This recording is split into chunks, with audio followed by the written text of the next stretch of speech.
এটা আবার কোন গ্রহের আলো? এটা তো চাঁদের নয়। এই জাদুর পাথর দিয়েই আমরা যাব সেই আলোর উদ্দেশ্যে। কোথা থেকে আসলো এই আলো? ওয়াও, কত সুন্দর, স্বপ্নের মতো। এরা হলো স্বপ্ন জগতের প্রাণী। এদের যা ইচ্ছা হয় তাই করতে পারে। আমি কি তোমাদের মতো উড়তে পারবো? হ্যাঁ চলো, এখানে সবই সম্ভব।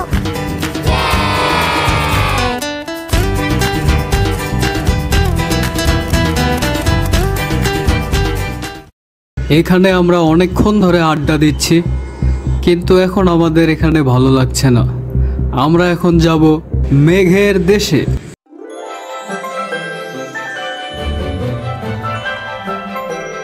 এখানেও সূর্যমুখী ফুলের চাষ হয়। এরা হলো চাষি।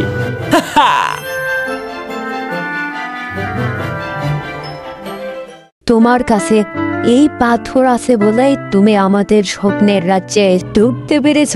তুমি আরেকদিন সময় করে এসো, তোমার সাথে অনেক গল্প করবো। ঠিক আছে। ধুর, আর কিছুই ভাল লাগছে না। স্বপ্নের পরী, তুমি কই?